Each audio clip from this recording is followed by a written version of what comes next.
I'm with the Ink Kitchen. Hi, Brett. And coming in hot. And this is the Ink Kitchen is a blog and kind of information resource for the printing industry. And we are here at the Impressions Show doing shop talks, sponsored by our good friends at Hanes and our other good friends at Hirsch. So here with me, Thank you, Hanes. on my left, your right, is my good friend Justin Lawrence of Oklahoma Shirt Company, which is way up north. Hold your applause. We got a sold-out crowd here in Fort Worth. So Justin, tell me a little bit about yourself. Hi, my name's Justin. This is my friend Brett. I live in Oklahoma City, and I have a print shop called Oklahoma Shirt Company. We print T-shirts for the good people of Oklahoma and a few people outside of the state of Oklahoma. And this is what we do. I also have Quint with me, too. He does business development. So I thought maybe if there happened to be any questions that came up about putting yourself out there or getting out there, then Quint would be able to jump into that conversation as well. Extra talent. He might be one of the ones that could ask the questions. Yeah, Quint, we actually might need you to sit out here. Seat filler. We had a Shirt of the Month product that we started off with that gave us a lot of rocket fuel, and then we have just been in our community for a long time and have ingrained ourselves in Oklahoma City and in the state of Oklahoma and have done everything that we could to make ourselves, be a good citizen and be a part of the community and not just a business that's seeing how many T-shirts we can print and how many orders we can turn over. Create good jobs and do something that's sustainable that benefits directly Oklahoma City, and then if we can do good outside of that, then that's cool. Do you think that Oklahoma City is better with you Fort in Worth? it? No. We know the answer to that. I know. Oklahoma City is better because of Oklahoma Shirt Company, not because of me, but because of those people. Like, for sure, we try to be involved in everything that's good in that city, and that's a lot of nonprofits. That's also things that are for profit, and just try to follow the energy. Well, that's great. So you said you want to talk about getting yourself out there, and I know that you've done a really good job of kind of being someone. Apparently. And but the reality is, one of my favorite things that I saw this past year, when all the mask things were going nuts, is a billboard with your face on it and a mask. And so obviously you do a lot of intelligent marketing and are able to really capture a lot of what's going on in your local community. So why don't you talk a little bit about what it is like to, or what your motive is and what you do to get yourself out there? Yeah, so I recognize that with us as a company, we're not in the ad space like an agency would be, but we're responsible for helping a lot of other brands make their brand bigger. And that's probably the part of the endeavor that's the most fun, is the businesses that we get to help, and we get to it's like the Donald Miller storyteller vibe. We get to help be a part of a business, and they get to be the hero, and we get to support if we're doing our work well. If we're making sure their shirts look good, if their branding's consistent, or if they've done a previous branding package that there's continuity from the things that they've already done with the shirts that they make. This is a ring my son gave me before I left. I'm going to take this off my hand. But it's something that, because we get to work with so many different businesses, it puts us in a position of being a big ally for a lot of everybody in town. And so the more people that we participate with, the better it is for us, the more opportunities we have. We try to have no enemies, and so if it's hard in a political environment, when we have to take stances that sometimes the people in our town disagree with, but we also, it's also been part of our strategy, and kind of saying, that's what you do as the screen printer early on, is you say yes to everybody. And then you have to figure out if that's a sustainable thing where you can keep saying yes in different ways, or if you can scale solutions so that if you keep saying yes to people, that you can keep delivering for those people with the new opportunities that you offer or the needs that they have. So that's been a big part of our strategy in putting ourselves out there, is if there's a nonprofit who asks us, can we donate shirts, we don't just say no, we say yes just about to everything. It might not be, yes, I'll be 100% sponsor for your event, but it's say, hey, can you pay for half of the shirts, and we pay, can you pay for the garments, and we'll donate the printing, or can you pay this severely discounted rate, or even creating programs like for churches, schools, businesses, or not churches and schools and nonprofits. We have a special pricing model that, we just offer to them. Instead of them saying, what can you do for me and my nonprofit, we already have a program that just says, hey, here's what we do for nonprofits. And it makes those conversations a lot easier, because a lot of the people that typically are asking you it could be a friend or a family or a friend of a family, and they put claws on you, and you feel like, oh, I have to take care of this person this way and this person a little different. And so in the spirit of scaling and consistency, we just have gone out and said, hey, if we're going to be a generous organization, then let's be generous consistently, and let's have a system. The only thing we need to do better is probably measuring, how much, do you know how many t-shirts you donate every year and the dollar value associated with it, and do you get that proper tax credit? We don't. No, we make a guess, like, oh yeah, we're really generous, and this is no. The truth would be tracking that data is next for us, because I'm learning that the more generous you are, the more people ask of you. And it's also a thing that you can do. It's not truly boasting, but it's letting the city know. Like, instead of the question, is Oklahoma City better because of Oklahoma Shirt Company? Yes, but yes, and also because we donate $500,000 worth of t-shirts to nonprofits each year. And being able to have a tangible number that you can say, here is how we're moving the needle, which helps the cultural piece. Our employees feel good that they're a part of a generous organization, and they feel like, oh, I'm actually doing something that's giving back. And when they see the shirts in the wild and something they were a part of, then that's even more satisfying. And so that to me is like an incredible marketing piece that you can do good and put yourself out there while you're doing it. How about you? What does Printed Threads do? Oh, Printed Threads doesn't do anything. Next question. Actually, Printed Threads, I think, operates in a very similar way, and we feel very close with our community, our local community. We love doing things for our community, whether that's education or giving something away. One of my favorite things to do is when there's a new business in town and they're getting started up, I'm happy to go give them 100 free T-shirts. And what's that do when they do that? Like, how does that make them feel, and what response do you get from that customer? It is cool. It creates some sort of loyalty where they feel like, wow, you helped me out. I'm gonna keep ordering from you or whatever. But we've done it with a lot of just cool young businesses around town. In fact, if you're from Fort Worth or you've been to Fort Worth and you like good barbecue, there's a place called Heim Barbecue down the street that when they were just in a trailer, they were getting started, and I was like, you guys should consider selling T-shirts. I think a lot of people would buy them. And they were like, we don't have money to buy T-shirts. I'm like, well, that's not a problem. Yeah. I do. So like, I don't pay for T-shirts. Right. So I dropped off a box of 100 T-shirts, and they sold them, and they realized, wow, we can make money off of this. And then it created this whole new revenue stream for them that they didn't realize existed. And so, and even like sometimes taking it a step farther, like I like boats. Justin likes boats. We're both boat lovers. Sailors. I'm a sailor. Seaman. Lakeman. Lakeman. Yeah, Waterman. Come on, dude, man, you just got to roll with it. I know. I enjoy that.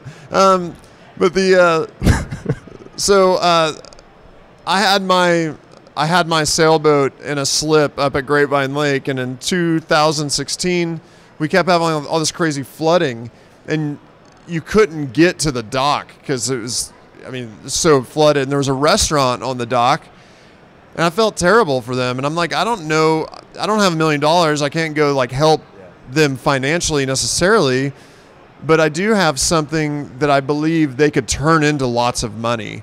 And so I went to my design team and said, hey, can we design something cool for this restaurant? And we designed this design and printed 100 or 200 shirts, and they sold out of them in one weekend and raised 100 T-shirts sold at $20 a piece is $2,000. That's a game changer. Right?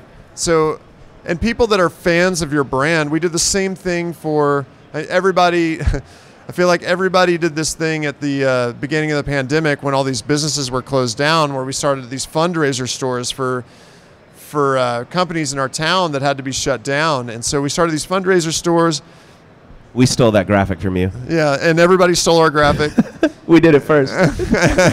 And I literally have a folder on my computer of all the ripped off graphics of all the other print shops around America that ripped off our graphic. But that's fine. Imitation is the highest form of flattery. That is you nailed it, man. Absolutely You just right. should have monetized it. Yeah, should have. Yeah, could have been my click funnel. But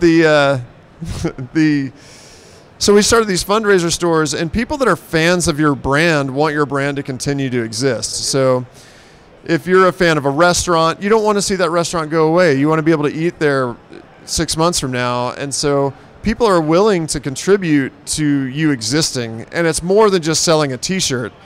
You could sell that t-shirt for $20, but you could also sell that t-shirt for $40 and say, hey, not only are you buying a t-shirt that you will wear, but you're supporting my business and my ability to survive.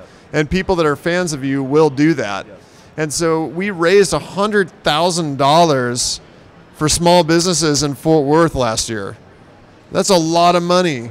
And I say we facilitated it.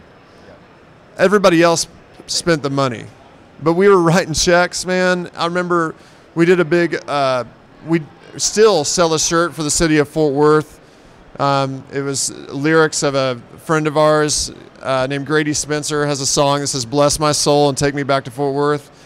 He donated some art with those lyrics to the city of Fort Worth. And we write checks to the United Way on a monthly basis based on the sales of those t-shirts. So like the way that you can influence your community or be a part of your community, you can help cultivate culture in your community, is so simple with t-shirts because everyone wears them. It's and everybody will say yes to it. And you just have to be innovative. Like if you can cement yourself, if you want to be the champion, so that's what a successful screen printing shop in any town, unless you're in a Dallas or a Fort Worth market, if you're in a big city, it just gets harder. You know, it gets harder to be more because there's more people. But if you're in a small town, or if there's a small town near you, start with being the football coach, you know, and outfit the team, or don't even coach. Like just find something that's you're passionate about. If it's the FAA, or if it's even the plumber, or if it's, you know, somebody in the association. Like Eufaula is a great example of this. Eufaula, we can come in and so there's a small town outside of Oklahoma City called Eufaula, and there's a lake there, and we opened up another print shop in Eufaula. It's 2 hours away. It's like a ski resort town. There's 3,000 people that live there during the week, and then there's 60 to 80,000 people that come there during the weekend. So if you wrap that's what I look at it like it's, you know, so we can model how ski resort business, you know, if there's a t-shirt shop or something in Denver or some other, I guess, you know, ski in Denver, outside of Denver, those models work. You know, those are starving businesses. But if we keep a lot of the overhead in Oklahoma City, then we can support this little shop, and they don't have to have an artist, and they don't have to have a screen washer, and they can have a small team. But what's interesting is we have become some of the most influential people in business in that town in the past 6 months, just because we came in and gave a damn and showed up and like said we sponsored the color guard and we sponsored the band and we sponsored, and it's $100, or it's, hey, we can't give you $100, but we can give you 25 totes that you can donate, and those 25 totes cost you $25 on Sanmar J150s.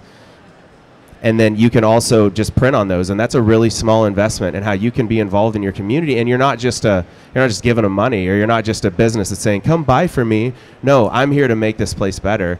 And then the city council people fall in love, and then a PTO member falls in love, and then your influence is virulent as a screen printer in a small market, because anything that you do will move the needle and will get people fired up. And it's fun too. That's what's life-giving about this business. I mean, if you want to just print more shirts, then go sell them online and go don't be open to the public and just have a cold thing. But the mom and pop or small town or even big town, you know, stores, I think there's room to be influential, and there's room to really do good for the sake of doing good. And also, guess what? You can be a really good person and make a shit whack of money. You know what I'm saying? Like, and you can do it with good intentions, and you can be wealthy, and you can continue to be generous with it, and you can build a big life. Stephen Farrig has done it. He's rich. And he has a small print shop in Champaign, Illinois. I'm just kidding. He is rich, but that's the point, though. Like, you can invest in a small town, and it will invest back into you, or a big town. It's just harder in a big town. That's what we do. Quint, his full-time job, his quarter-time job for us, he works at an advertising agency, but when he works with us, his job is to just be out there trying to develop relationships, because it just takes time. You can't walk into a Fortune 500 company and say, hey, I'm Justin. I print in my garage. Can I make your T-shirts? No. There's nuance to it, and there's even nuance at the smaller level, but just start getting involved. Start with the church. Start with a nonprofit. Start with anything. There's plenty of people who need help. Or your favorite restaurant. Change somebody's world with your business. It's so easy. Your favorite restaurant owner, go in and do what Brett did. Hey, can I give you 100 shirts? And then pay, even if they're like, no, like, cool, pay me for them later. So here, I'm going to give them to you. You should sell them for $25. When you've sold 100, give me $250. And that will offset the blanks. And then we're good. And see if they'll play, and then you'll eat free barbecue for the rest of your life and your family, and you'll support a local business, and they'll tell their friends at the barbecue competition, and it's such a fun business to be generous with, and if you're generous with it in a strategic way, I think it can work really, really well for your growth. I think generosity is a really interesting thing. I feel like people are inherently negative, and so it's very easy for someone to talk bad about your business. So as soon as you screw up, or even if you don't screw up, but if you don't make a positive impact, people can talk negatively about you. And you see it on Google reviews or whatever. So you have to give someone to talk about that's not negative. And that's the moment where you can do something where if you make a positive impact on a business or a positive impact in your town, you create positive buzz for your business. And when people think about your company, they think about it with a smile. Those people do good work, right? And that's really important. I think for us, when we're talking about marketing, very much in a similar way as you, if someone comes to me and says, hey, will you advertise in Fort Worth Magazine or something? For us, it's like, why would we do that? I don't for sure know that our customer reads magazines at all, but the reality is what we should do with Fort Worth Magazine or whoever it is make some sort of partnership and say, you know what, I don't think that advertising in your magazine is the best thing for me, but you guys want to make a positive impact on Fort Worth with your magazine, let's create some sort of contest. Yeah. Like, let's create a contest of voting for the favorite restaurant in Fort Worth, and whoever wins that gets $1,000 worth of free merch. A makeover, yeah. And that is where suddenly you look like a hero, right, to these people, and everybody wants to be involved in it because all the restaurants want the free merch. Yeah. And so you created way more buzz than just putting a ad on a piece of paper. Yeah, I could not agree more. You have to market, How do you want to market? You want to market with your dollars and giving them to an advertising agency, or be entrepreneurial with your marketing, which is the story of most of us as screen printers. We're scrappy, or embroidery. We do our own thing. At some point, like, you have to take a leap of either this part-time side hustle becomes a full-time primary hustle and quit your job, or if it's buying the first automatic, or if it's spending your first $100 on a Google ad or Instagram ad. And it's a really clever way of being, I think it's the best advertising dollars. It's why in your small town, if you can't figure out how to get involved, live screen printing. Go live screen print. For what? What's the festival that you do? Or what's the homecoming? Or anything that there's something going on in your town. 4th of July. Go figure out what the 50-yard line is. We got the opportunity. There's an Asian district in Oklahoma City, and I have my customer care manager. He's Asian, and he has a connection to that district. They're literally right next to us, and represents an enormous amount of commerce in Oklahoma City, and we don't print anything for the Asian district. Saying, because of relationship, they have their Asian Night Festival that happened 2 weeks ago that 20,000 people come to, and it locks up like 20 blocks in Oklahoma City, and they shut them down and do this huge festival. We were right in the middle of it, live screen printing, because told them, like, hey, you've got this thing. Instead of just selling your T-shirts, let us be there and print your T-shirts that you're selling. And then all of a sudden, now we have exposure and have done nothing except it's trade show marketing for us in your small town. Being involved and being there. The schoolwear spirit store is a pain in the butt, and nobody wants to do it, but if you can go to the first night of school, you know, when the kids meet their teacher, if they do something beforehand, and you can be there screen printing totes for the kids, or maybe you're helping the school with the fundraiser store, just being there and people seeing you live screen print. Screen printing's so sexy to look at, and it's fascinating when the world gets to see a t-shirt get made. And if you can do that right in front of their eyes, they think like, oh my gosh, this is incredible, and it's a t-shirt. Oh yeah, and I can buy one? Cool. This is so I think live screen printing is something you can do as well that's low to no cost. It's inconvenient, but it's something where you can get in the face of people and be talking to them, and you can stay busy, and they see what you're doing. I remember when I was a kid, and back when the Mavs were bad before the Dallas Mavericks, and after Mark Cuban purchased the team, you guys maybe remember this if you've ever watched basketball, but he would cause a scene at every game. He would run out on the court, he'd yell at the refs, he would cause a scene, he'd get fined hundreds of thousands of dollars for doing this stuff. The reason he did that is because he got in the front page of the paper. You know, so some of it, like literally getting out there, is causing a scene. If you are having a bad sales month, staring at your computer screen is not going to help. Trying to drop into a bunch of people's emails or DMs or whatever is probably not going to help that much. Go somewhere and talk to people. And if you suck at talking to people, hire someone that is good at talking to people. Or try. Go still talk to people, you know, even if you suck at it. Like that's humility. That's good old boy. That's trust. That's relationship. Like if you can't talk to, it's a lie. If you're here, you can talk to people. You know, if you're listening to this, or if you have any initiative, you can talk to people. There are other better talkers, but hi, I have a small print shop. I'd like to help. People will listen, you know, and people will give you that opportunity. I think there's, you know, obviously so many ideas that we can jump into and jump out of. But there's certainly things that we did as a young business that we don't do now, because we were way more flexible 10 years ago. Now we have a building on the side of I-35 that everybody drives by, and so like it's pretty easy to recognize printed threads. But there was a time when we were in a metal shack in the middle of nowhere, and we had to figure it out. And somehow we got a bunch of big business. I mean, we started printing for the Dallas Mavericks out of a shack in the middle of nowhere. Because you get out and talk to people, or you put yourself out there. And you have no idea who is connected to who. You know, when you get that phone call that's like, hey, I talked to someone, and that, you know, just be nice to people, smile, like tell them that you want to help them. If you want to help them, hopefully you want to help them. Tell them you want to help them, and then you just never know where that can go. You could print. I've had so many disagreements with our designers because sometimes I feel like they take too long on a project. But to them, it's like, yeah, but like, even if this is just a design for 5th grade class, what if one of their dads is the CEO of FedEx? You know what I mean? You just don't know where it can go. And so putting in a little extra effort, making people look really good could go a really long way. I think something that's often overlooked too that's simple is the power of the Google review. You know, I think that I pull up screen printing shops in Oklahoma City, and the fact that no one around us has picked up on it yet is comical.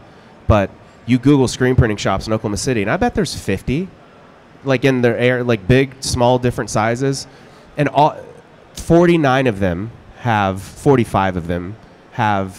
1 to 12 reviews, and they're 2 to 2.9, 3.7 stars. Like, it's as if it's just this Yelp set up an account for you that you don't even pay attention to. You know, if you should have a Google review, and you should pour energy and effort into it, and you should ask people to give you reviews, and you should incentivize people to give you reviews, because it's the instant qualification of any business that you go to. The first thing you're going to do is look at their Google review. Even if you go by way of a different way of finding out about a business, you eventually end up trying to find their phone number. It's the new Yellow Pages, you know, and the fact that there's services that you can pay for that will go get those reviews for you from customers, or we'll bug them enough, email remarketing, crawling through your conversations and soliciting reviews. But it's so important to solicit reviews, because if you don't ask for it, you won't get it. You didn't leave a review for anybody today, and it's rare if you do. You're either doing your buddy a favor, or you really had some incredible experience that you want to go tell the Googleverse about how great this restaurant is, right? Most of the reason you're doing most of the time you're doing someone a favor, or you're trying to be overtly generous to a waiter and let them know they did something really well.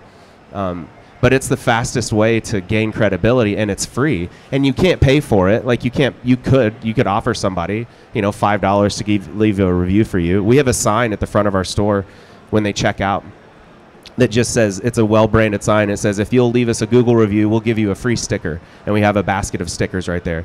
We might get 10 reviews a year from that, but it's better than not having 10 reviews. And most of those people are going to go leave a good review at that time. And so I think that, especially if you have you could spend a day going through your list of all of your customers and sending even a personalized email. You could send 100 emails out on Monday, and on Tuesday you would have 50 5-star Google reviews, and you would instantly be the king of your town or of your area.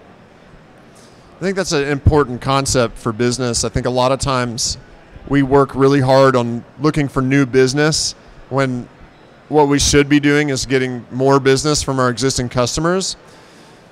So one thing we started a couple of years ago was if we print an order for you today, we set a reminder, and like a month we're going to email you and say, hey, just wanted to make sure everything went well with your order. How do you like your shirts or whatever? And if they replied and said, man, you guys did such a great job, thank you so much, we would reply back and say, we're so glad you had a great experience. Would you mind giving us a Google review? And we don't have near as many Google reviews as you guys do, but we have 100 and something reviews. Most of them are 5 stars, and people look at that. And we've had people from other states come specifically to us to print because we have really good reviews, and no one in their town did. Yeah, the community voice is a big one. It's comical. You should Google just for, again, I pay $2,500 a year for a service. This is a free tip called Signpost. And Signpost is something that Quentin and I discovered, and Brett and I have other friends that use it, and all Signpost is a platform. We don't do anything to Signpost. But if you look at our Google reviews, if you type in Oklahoma Shirt Company or Screen Printers Oklahoma City, and you look at us, it's comical. We have like 1,600 almost 5-star reviews, and everybody else in town. Like either it looks like the Chinese government hacked Oklahoma Shirt Company and the cards fell in their favor, or they're doing something really, really right, or they're doing something illegal, right? Because you have so many. But it's something that you can use, and it's something we boast about.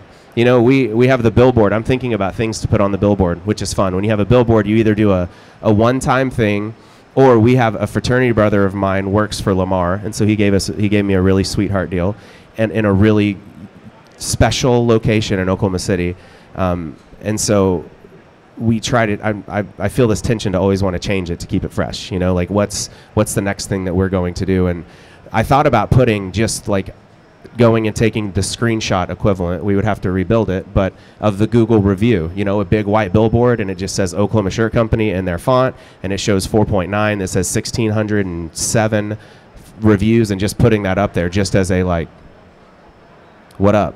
Because it builds confidence instantly. Someone sees that and they know that like, oh, that's just not we used to say like, we're the best screen printer in Oklahoma City. Well, sure, based on who? Like that's what my mom says, but I don't know if that's what my customers say.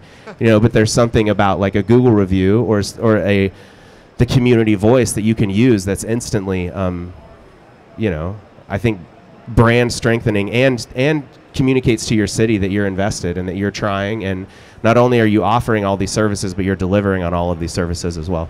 And if you get a bad review, your response to that bad review is very important. Responding in a way that says, hey, we're so sorry. Be empathetic, we're so sorry you had a bad experience with us. That's not the way we want things to be. What can we do to help? Extending that olive branch back is something that we always do if we are in that scenario. I think that's very important. You know what works? If someone leaves you a bad review, chances are you did something to piss them off. And if you're a screen printer like we are, you can go look up that customer. That's the first thing I do is I go to Printavo and I look up, as if Sally says this, well, let's go see. Sometimes Sally hadn't even placed an order, so then I go to my email client and then I look up Sally. I find Sally, and then guess what? I send Sally an email, or I have someone on my team reach out to Sally and say, hey, or if someone leaves a 2-star review, we email that person and say, hey, can we change that review?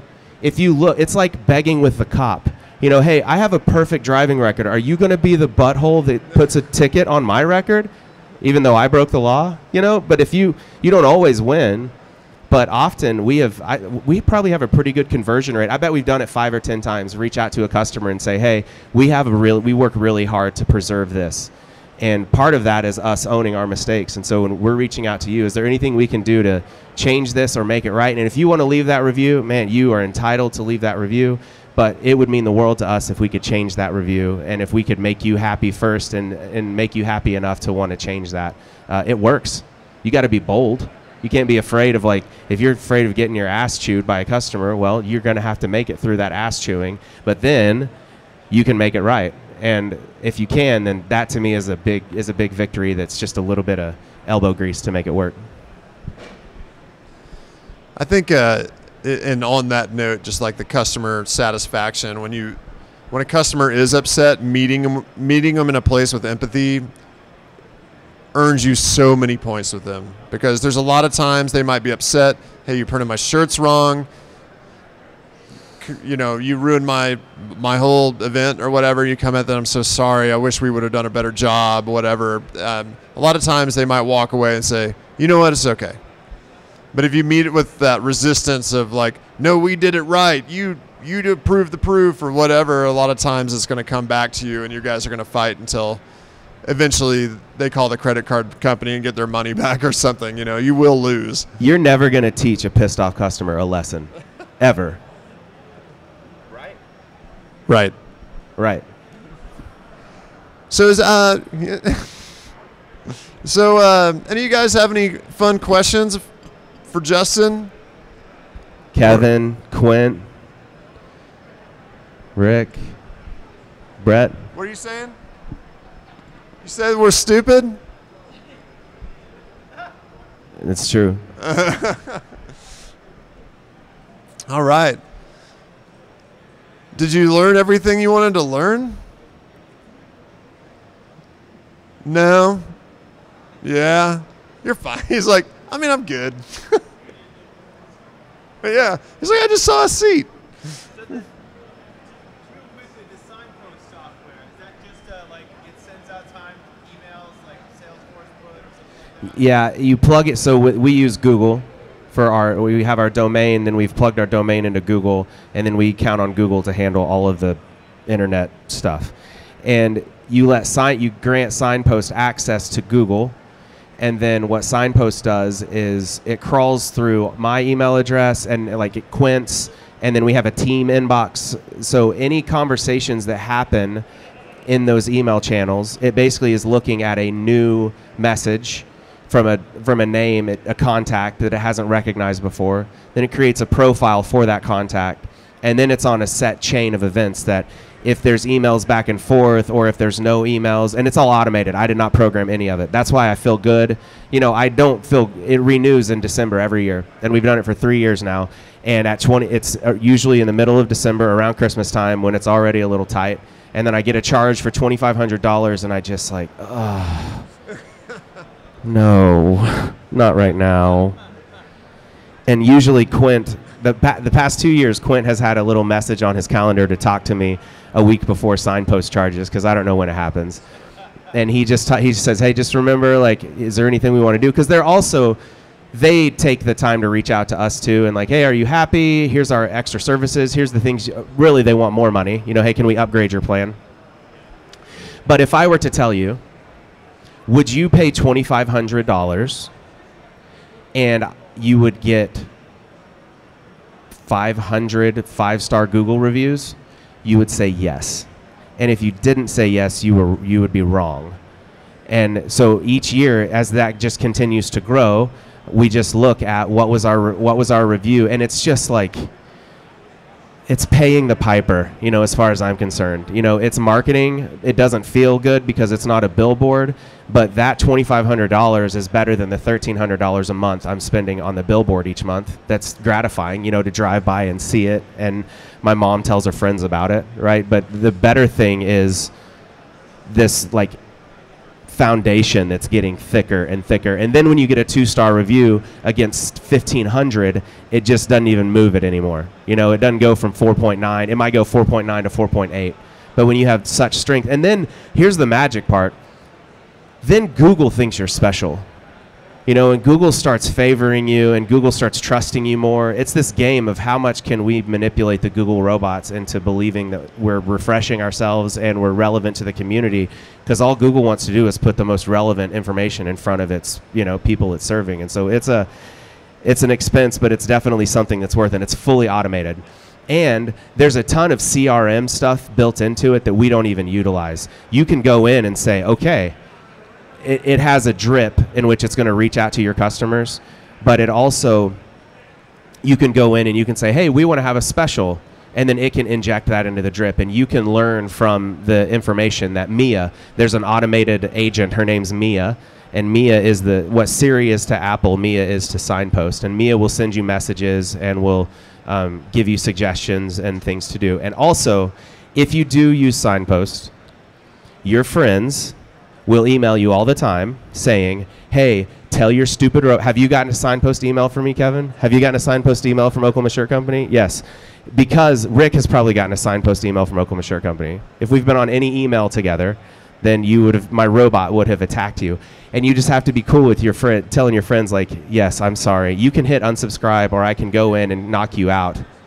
Yeah. But also, we got a lot of 5-star reviews from this, and we don't get negative reviews. And the best part about Signpost, one more thing. So this robot sends out all these messages, and it says, hey, do you think we're special? Can you leave us a review? And if you say, yes, I would love to leave your review, what's 1 to 5 stars? If you click 5 stars, it takes you out of your email client right to Google and encourages you to leave a post. If you click 2 stars, it opens up a web browser, and it says, lay it on me. Tell me what you think. It almost probably pushes them. And then that person sends a message, and they feel like, I've just spent 20 minutes chewing Justin's ass about this or somebody, and I just sent it in, and I'm going to show that company. That email goes right to me. It doesn't go to our Google page. It doesn't go to our Facebook review or a Yelp review. It comes to me, and Quint and our customer care manager and several other people, and then we try to hop on it and deal with that issue before that person is even given the opportunity to give a review. And then your robot stops poking that person. Because if they just gave you a 2-star review, you either don't want to, so we don't want to remind this person about us anymore. Also, you should be solving this problem. And so you can go in and triage that customer and solve it. And so it's kind of a business image protection policy as well, which feels really good, because we don't just have 1,600 people that give us 5 stars. No, there's probably 6,500 people that have left us reviews inside of Signpost, and Google has pushed the cream out and said, now go leave us a Google review or a Facebook review, and not given all, because if all of those people gave us Google reviews, we'd probably have 6,500 reviews and be a 4.2, and it'd be different. There's your Signpost. I should get some free. Yeah, we should get a free month from Signpost for that. Thank you. Yeah, it's cool. All right. Anybody else have any fun, exciting thing to say to us or ask of us? You want to see Justin do a handstand? Cartwheel? Handstand cartwheel? Same time. At the same time? No. Well, that's awesome. Thanks for sharing with us, Justin. Yes, Brett. All these people have been enlightened